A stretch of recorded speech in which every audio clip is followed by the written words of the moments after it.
तो फिर से एक नए वेब सीरीज में आपका स्वागत है। वेब सीरीज का नाम है लव डेथ प्लस रोबोट।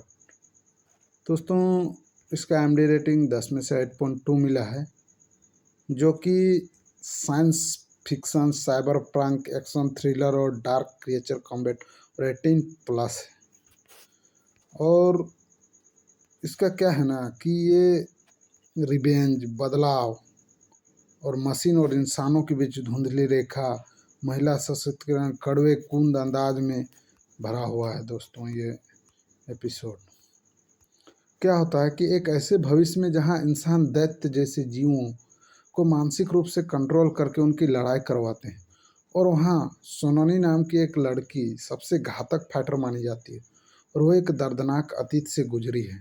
उसका रेप हुआ था और उसके बाद वह कभी नहीं टूटी। अब उसकी हर लड़ाई एक बदले की तरह होती है, और एक अमीर आदमी टीको सोनिना को रिश्वत देकर हारने को कहता है, और लेकिन वह इनकार कर देता है। लड़ाई में सोनानी की विस्ट जीत जाती है, लेकिन बाद में डीको को महिला साथी उस पर हमला कर देती है।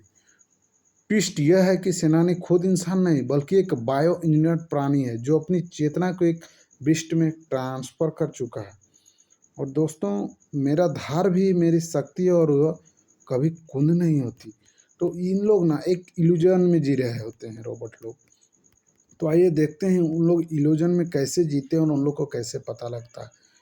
तो ये लव डेथ प्लस रोबोट्स ये शुरू होता है एक अंधेरे, क्रूर और तकनीक भविष्य में, जहां इंसानों की लड़ाई अब उनके हाथों में नहीं है, बल्कि दैत्य विस्टीज लड़ी है जाती है।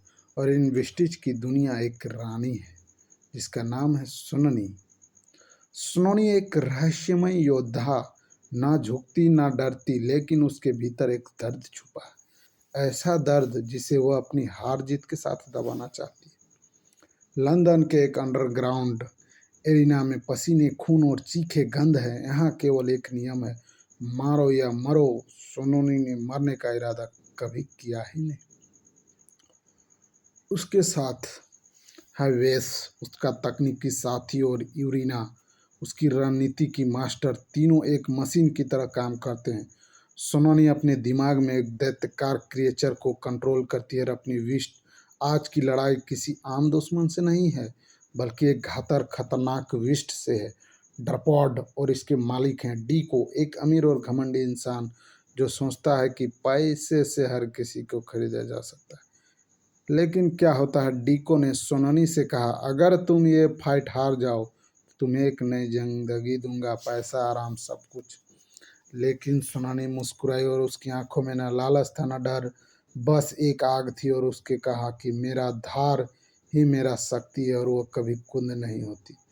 लड़ाई शुरू होती है। बीस्ट एक दूसरे पर टूट पड़ते हैं, पंजे, दांत, बिजली और आग पूरी तरह एरिना कांप उठती है। हर चोट, हर चीख पीछे एक कहानी, लेकिन फिर एक पल आता है सब शांत। और फिर सेनानी का विस्ट एक अंतिम वार करता है, एक जानलेवा हमला, और जीत फिर से सेनानियों की होती है। लड़ाई के बाद डीको की प्रेमिका एकांत में सुनानी के पास आती है, और वह कोमल है लेकिन उसकी आंखों में कुछ और है। एक चुम्बन, एक धोखा और फिर एक हमला। सुनानी गिर जाती है, लेकिन क्या तुमने सोचा कि सुनानी इंसान है? नहीं, वह खुद भी एक बनाई गई विस्ट है। उसका शरीर एक खोल है, उसकी आत्मा मशीन में रहती है, उसकी असली धार उसका अतीत है। जैसे जैसे ही डीको की प्रेमिका हमला करती है, सुनानी जागती है, गुस्से में जलती आंखों से, और इस बार शिकार पर शिकारी बन जाता है। और सुनानी धार अभी भी तेज है, और यही है उसकी सबसे घातक ताकत। और क्या होता है दोस्तों, यहाँ पर ये सबसे पहला एपिसोड ख़त्म हो जाता है, लव डेथ एंड रॉबर्ट्स। इसका 4 एपिसोड अभी निकला है दोस्तों। अगर आप लोग और भी एपिसोड का रिव्यू चाहते हैं, ये थोड़ा कहानी बहुत थ्रिलर टाइप का है और एकदम मार काट और एडल्ट सीन है थोड़ा दोस्तों। अगर आप लोग भी ये देखना चाहते हैं तो all film x film Hindi को लाइक, कमेंट, सब्सक्राइब और शेयर करना नहीं भूलिए।